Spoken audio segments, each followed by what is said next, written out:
Gamers were back and I made a classic mistake. Started the stream with a burp in my throat. Not the stream, but the video I get. You get the idea. Streams, videos with your computers, your Nintendos, and so on and whatnot. I'm feeling in the zone. I'm feeling empowered. I'm feeling we can do anything we want to in the Binding of Isaac. I'm feeling like I'll save a heart and just use a bomb to then get infinite bombs. And you might say, it's worth a heart. Yeah, bro, but I think it's worth one of our infinite bombs as well. Sorry, it just feels nice to open the video by defeating a straw man in an argument.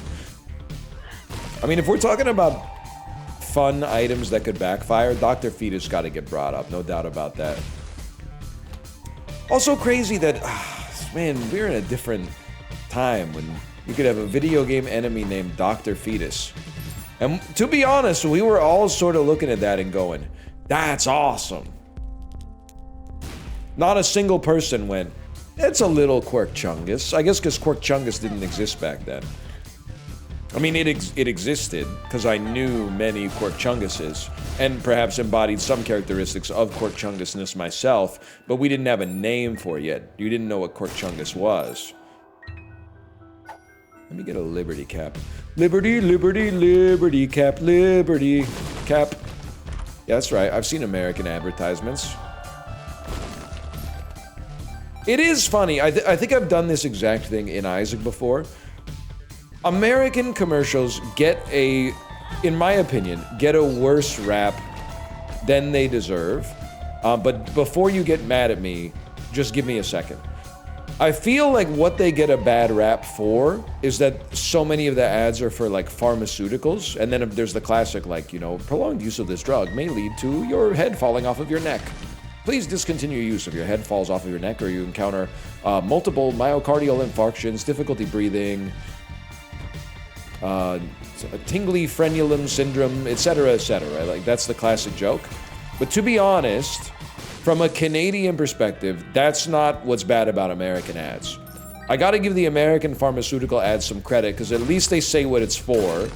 Whereas in Canada, they just do an ad for the drug. Like, we still have pharmaceutical advertising, but they're legally not allowed to tell you what it's for, so the ads are just confusing. It'll just be an ad where, like, a Rube Goldberg machine is doing something, and then at the end it'll be like, ask your doctor about this. And I'm like, my doctor doesn't even want to talk to me when I'm sick, man. I don't think my doctor wants me to just be coming up there and being like, hey, so a commercial wanted me to ask you about this. Like, the TV told me that this might be for me, even though I don't know what it is. I think we're out of here. So, I mean, if you're not going to ban the ads entirely, at least being able to state what they're for is kind of, it at least keeps the viewer informed, I suppose. Also, Canadian ads, if I may, someone who's been watching a little bit of American TV on occasion, Canadian ads during sporting events are actually worse. Because I didn't realize, but our country has actually been hit harder by the rise of legal sports gambling than yours has. And maybe it's to do with the fact you guys got more companies down there that are like spending the cash on ads. But up here, if you're watching a hockey game, it really is like, it's just ads for Rogers, which is like a big telecommunications company. And like, oh, I can't do that, I'm sorry. Like 10 different online casinos, which some of them you see the ads for like a couple months and then you never see their ads again, which means maybe the casino went out of business. Which the only way I can imagine that a casino would go out of business is if they were spending too much money on ads, but I digress. So you, in a way, you kind of gap us in that department. You guys are number one at many things, but I think we've gotten you beat in like addiction to sports gambling per capita at least. Don't get me wrong, you guys have a lot too, and in the broadcast, but like, sometimes in Canada, you're watching like a preview of an NFL game, and then there will be during the preview, there will be like a segment where the talking heads reveal their bets, and then it'll throw to a commercial for online casinos, and when it comes back, it's like an online casino sponsored segment where two more talking heads pitch their bets, and it's just like, what are we doing here? The reason that I actually think American ads should be getting pilloried a little bit is because it seems like these days every single commercial has like a 75% chance to feature a celebrity unofficially reprising their most iconic role, but this time using it to like sell Salesforce or something like that. Like, I sort of don't understand. I guess to give Woody Harrelson and Matthew McConaughey some credit, it's not like Matthew McConaughey is doing like a Rust Cole thing in the Salesforce ad. But obviously they are in the Salesforce ad together because they're associated together because of True Detective. So I take offense to it nonetheless, sir. I do take offense to it nonetheless. We're done with this floor already? We're kind of cruising, man. Give me a second here. I got to think about this. Queen of Hearts Hermit card. I'd rather keep the Hermit card. We're not going to get another battery. Was there a battery for sale? There is, so you might as well buy it now. Or similarly, like Terry Crews in a Dodge Ram 1500 singing 500 Miles. And you're like, yeah, I've seen White Chicks like 5 times. It's literally my favorite movie ever made. Probably has an argument for objectively best film ever created. But, like, what are we doing here? It's a Dodge truck and Terry Crews is like doing a bit from a movie, but I don't think that, like, they don't say that he's doing the bit from the movie, because if they said that he's doing the bit from the movie, then they might have to pay the Wayans brothers the rights to use his characters, like, because they wrote the joke, I'm pretty sure. And maybe they're not pressed, but to me it just seems like it kind of crosses the line. I'm asking you, Terry, can you cut the Wayans brothers in? You should cut them in on your Dodge Ram truck money. We do have our share of like celebrity endorsements up here. Obviously, like the Ryan Reynolds media empire or business empire is, you know, very groan-inducing, maybe, to put it politely. But we got, you know, Will Arnett, the podcaster and telecom company co-founder, doing like Royal Bank ads and stuff. But it's not every ad, at least not yet. Like, it kind of blew my mind. Why the heck is Jennifer Garner selling you credit cards, man? Doesn't make any sense to me. Anyway, long story short, that's my 2 cents on it. But I do, and this is me being as genuine as I can be, I do think that we have a half measure on the pharmaceutical ads, is what I'm trying to say. The half measure is having the ads but not being allowed to say what they're for, and it makes no sense to me, and it feels like it's serving nobody at all, including the consumer. I don't really care about the advertiser, but it's not really serving the consumer. If anything, I just feel bad for our already overloaded healthcare system, which I'm assuming now has like people that are snatched going in and asking for Wegovy, or however you pronounce it. They're wasting our doctors' time, bro. You're already snatched. You're already goals. You don't need Mounjaro. This is huge for me. Huge health bonus. Let me out, bro. So I really, really wanted to use my Hermit card, but we have a golden key, so we might as well just let it rock, bro. It's really difficult to imagine this run not ending in a dub. I'm feeling very, very solid about that. So solid, in fact, that I'm not trying to play less Isaac, but I'm skipping some, what I would call some optional content right now. We don't really need to be doing rooms that have almost a 0% chance to have anything good in them.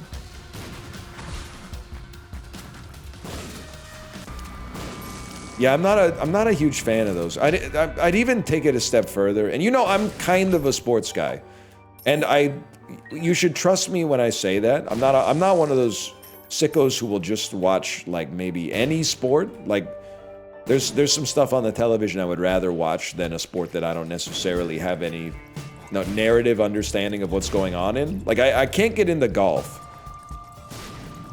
because I'm not already into golf. And it feels like the golf telecast is actually kind of awesome because you're always watching like an important play. You're always watching someone, oh, that was so bad. You're always watching someone putt for birdie or tee off or something like, or make like a crazy approach. There's like close to zero downtime for a sport that has a reputation of being kind of boring to watch on TV. I respect the viewing experience, but I have no connection to any of the athletes, and as a result, I find myself kind of bored if I'm in a situation where it's on TV. Now, I could just pick someone to root for, I guess, but, you know, professional athletes and you know, getting attached to them before I know anything about them doesn't always work out that well, I suppose. And also, I just don't really, I guess I got other stuff going on. But if you like golf, more power to you. I've just never gotten into it myself. Similarly, hockey, I'm really into, but there can be a lot of boring hockey games, bro. I mean, I just watched the Canucks beat the Ducks 2-0. That's a soccer score in a hockey jersey, man. And defense can sometimes be fun to watch in soccer. In hockey, it's like, I really would like to see some goals. Not to be like too smooth-brained, but you can still see some very, very beautiful plays in soccer at 0-0. An angel deal? I might have had a 1% chance to get an angel deal, bro. This is kind of crazy for a guy like me. I literally used a bomb. That's so funny. I have infinite bombs. So I hate to say this. You're wondering why I'm talking about being a sports guy. It would be so easy for me to lie or a farm on the internet by saying like, oh, sports are stupid. Bunch of overgrown man children getting paid too much money. What does Mama Boucher say in The Waterboy? Either way, but unfortunately for me, I have to be honest, and for the most part, I like sports. That being said, take what I'm about to say with a grain of salt, but I get very surprised would be a polite way to put it. I get very surprised when someone tells me that they are going to watch a 4 to 5 hour long American football game just to see the worst entertainment that has ever been created by marketers, which are Super Bowl advertisements, where the Super Bowl ads are essentially like, I please hope they get 3 actors together from a show that hasn't been on the air for a while so I can see those characters together, and then at the end of it they try to get me to buy a cryptocurrency or something like that. Please. Oh, I need to see the cast of Glee singing a song about car insurance. Oh, this makes the whole game worth it. That's crazy to me, man. Like, you do you. At this point in my life, I'm nearing 40 years old. I don't feel like I want to be the guy who's like, I'm really excited to watch 4 hours of commercials. Now, I'm not even excited to watch 4 hours of American football, but, you know, I'm at the point in my life where it's basically homework. I have to do it. A, because I like it, but B, because I gotta, I gotta keep up in conversation with the other dads who are gonna watch the Super Bowl, especially because I live in Vancouver, which is basically like, well, okay, this parlance is a little bit more problematic given the state of attacks on our sovereignty, but it's kind of like, culturally kind of like Canadian Seattle, also geographically kind of like Canadian Seattle. We got a lot of Seahawks fans, is probably the better way to phrase that. Yeah, I would consider, we're kind of like the 13th man up here. I know you guys have the 12th man at CenturyLink Field or whatever. Maybe that's the baseball stadium, Safeco Field, Safeco Park. I don't know. It's been a while. And I'm not trying to curse you. I'm trying to help you. I'm getting every transformation, bro. Oh! What a lovely day. It's kind of like, what if Donald Trump was in Mad Max Fury Road? And it was a lovely day. War boys, I'd never drive uphill me. I'm gonna steer away from that because my impression is not that good. If your impression is good, you can do it no matter how hack it is. But if your impression is as bad as mine, you've really got to wait for a good time to do it. It's gotta hit on content because on form and affect, it's not getting there. Yep. Yeah, the Super Bowl ad. If anything, I would love to watch the Super Bowl ads on like a local broadcast. There's that joke from Twitter a couple of years ago that was like, watching the Super Bowl in Canada is crazy because everyone's talking about the ads and you're like, yeah, I didn't know The Good Doctor airs every Monday at 8 p.m. on CTV. That's extremely true, but we can get more local, bro. I wonder what the ads are like on like the Victoria, Vancouver Island Super Bowl broadcast. Is it King of Floors? I'm the King of Floors. Nah, he's crazy for that one, man. I think we're about to have the easiest run of all time, by the way. You guys think Dune Messiah is actually going to come out this year? You know Handel is sitting at home, like, waiting for the call. They're really not going to have me score this one?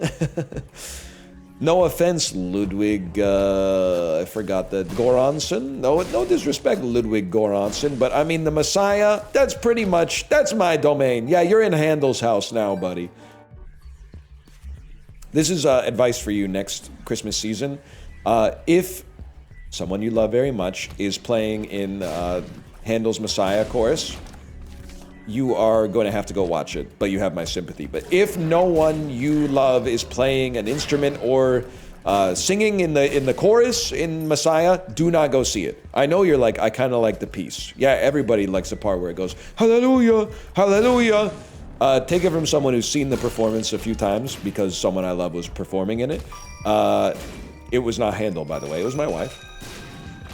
Although I do handle her with care because she's very precious. I did not say fragile, I said precious. You can handle precious things with care as well. And it's literally like 2.5 hours of like, when is the Messiah part gonna happen? And then it happens, and then it's over. And even the Messiah part goes on. You wait the whole time for the Messiah part to happen, and then when it's happening, you're like, is this really still going on? Like, they just keep saying hallelujah, bro. Obviously, we gotta grab this. They don't synergize, man. They don't care about me at all. Nobody want me. Anyway, now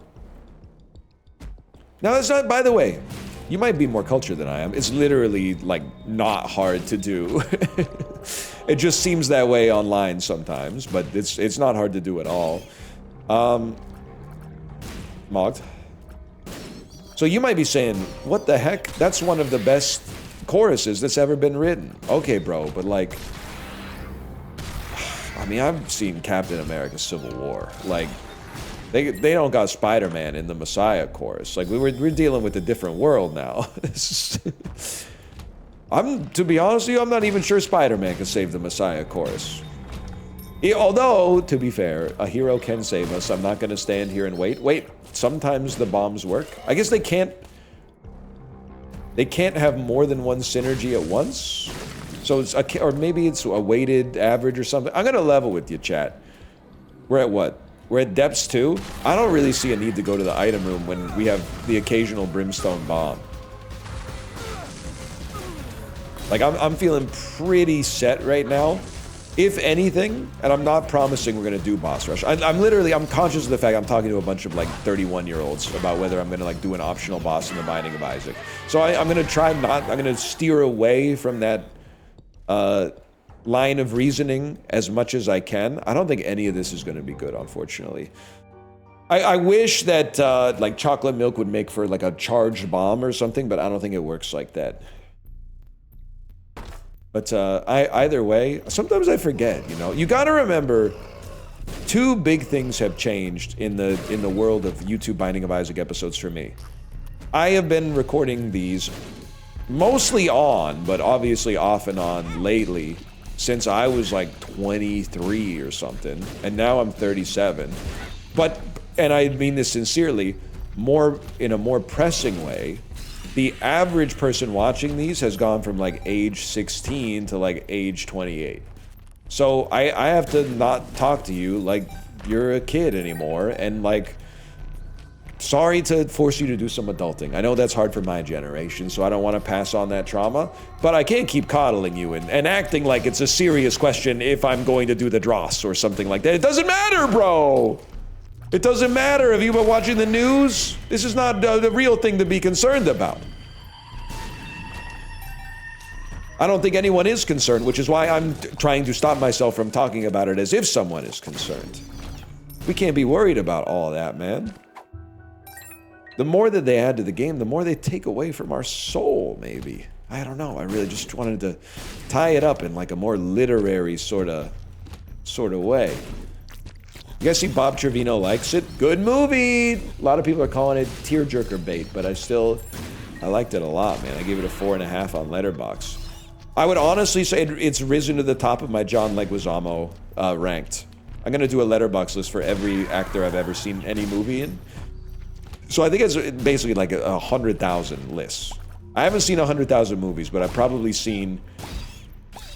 seen at least 750 movies, if I had to guess. Possibly a little bit more, or maybe a lot more. And each one has had at least like 100 actors in it. Well, not each one. Because Phone Booth, that one only has, well, I guess you gotta count the extras as well, if you're gonna be honest. So that's gonna be tough. What's my John Leguizamo ranked? I would say top of the list, maybe Bob Trevino likes it. Second,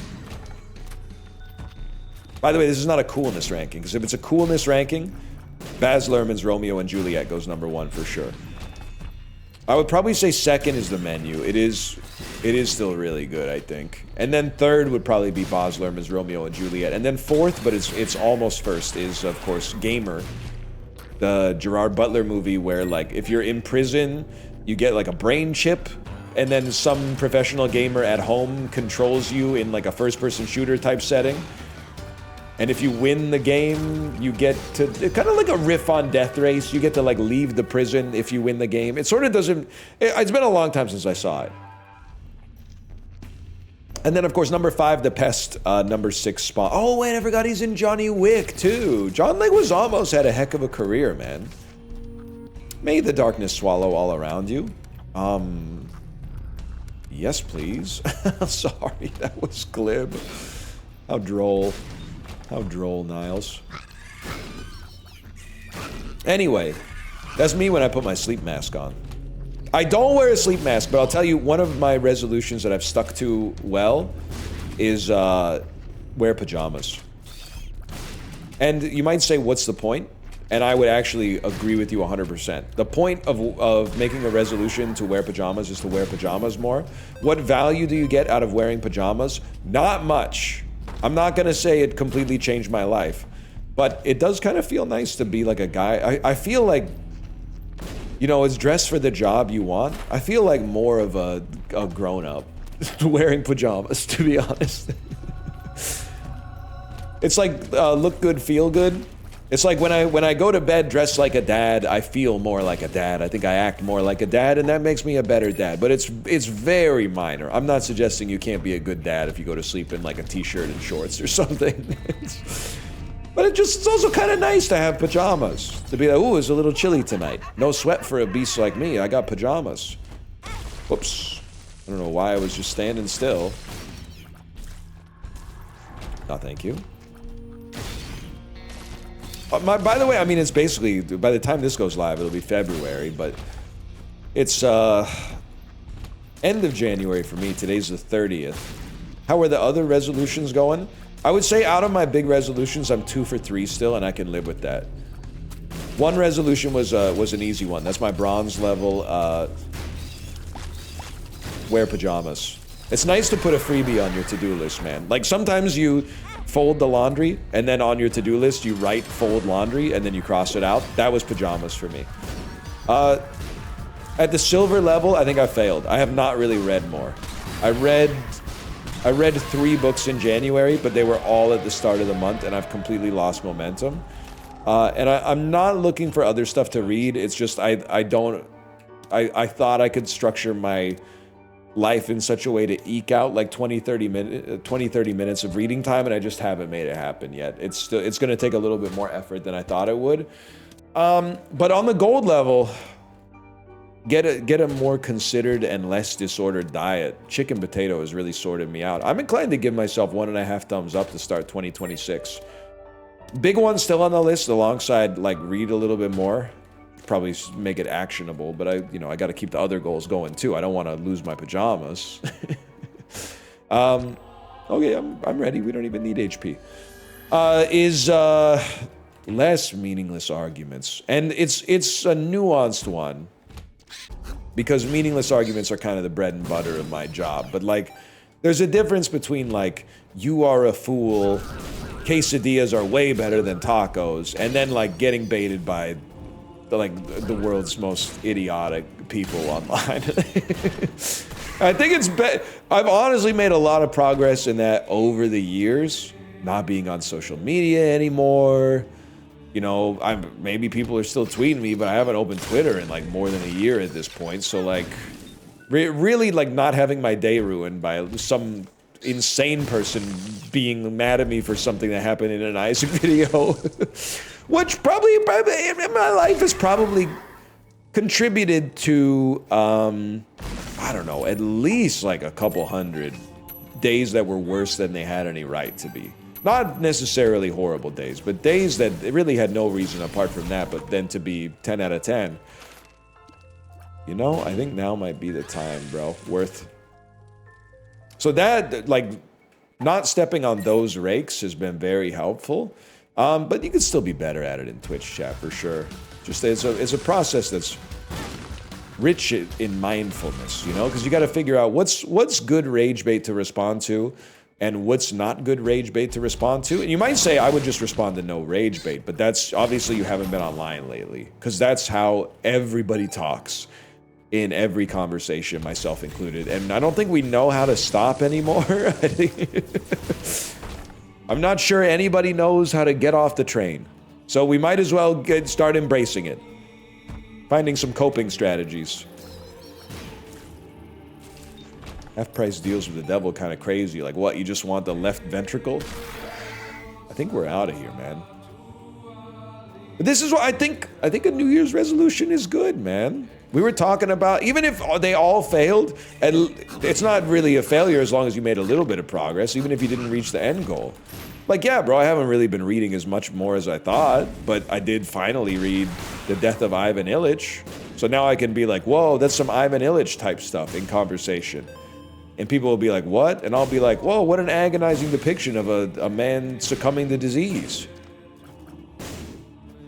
Or, like, I guess if you had a story where a dude, like, really hated his wife, and to be honest, I'm not saying she deserved it. I'm just saying, let the man die in peace.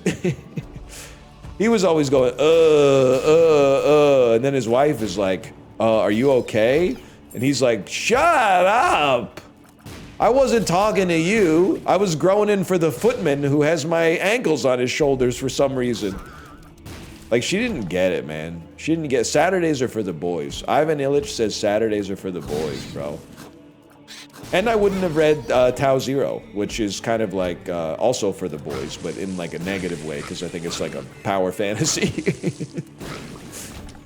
Or Katie Kitamura's Audition, which I read, kind of understood, but probably should have picked a different book, because I thought it was just pretty good, and also nobody I know has read it, so nobody really wants to talk about it. So, like, that one I just kind of...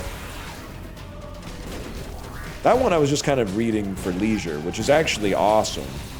Instead of reading it for, like, faux productivity, to, like, contribute to conversations at some point, but still, bro, what do you think of Audition? You think it was, like, a parallel universes type thing? You know, do you think it's about the roles we slip into in life, you know, and how our personality changes based on the scripts we're handed and stuff like that? I don't know, it's a very interesting book at the very least.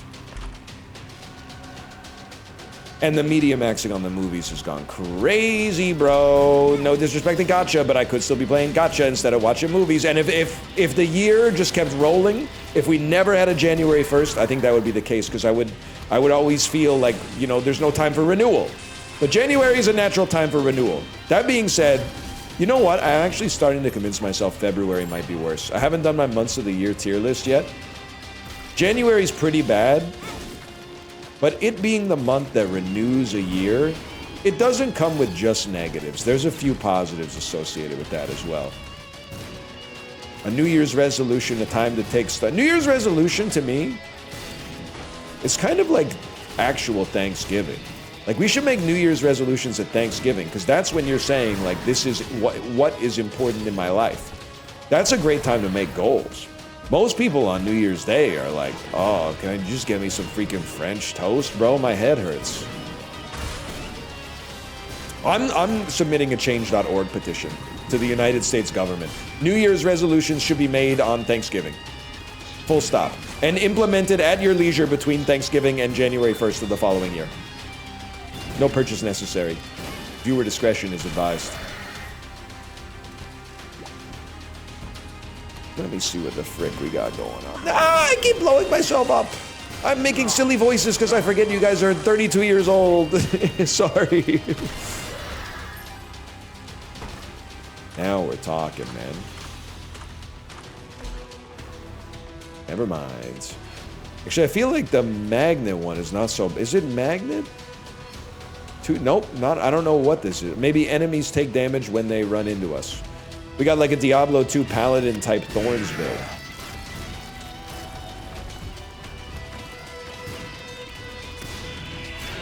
Where did I lose my way, man?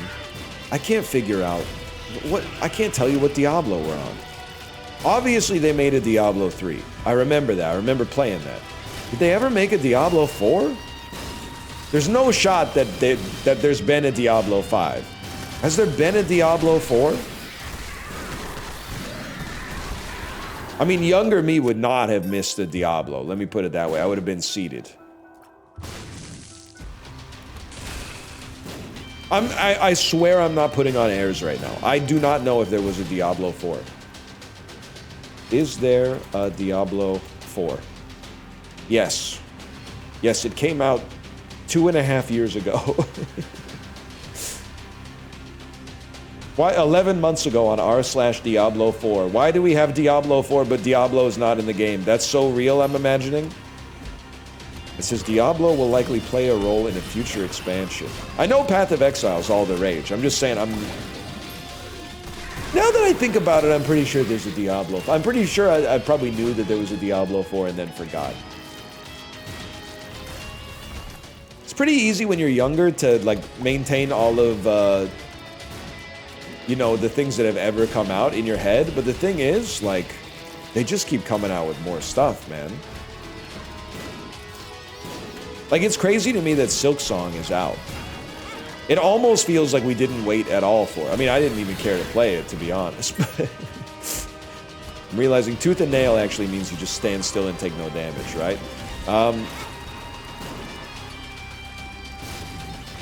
Yeah. Whoa, whoa, whoa, chill, chill! I don't know if he can hurt me when he blows up. It's funny how the passage of time works. Like, even though Silksong has been out for like less than a year, it feels to me like there was no wait for it whatsoever.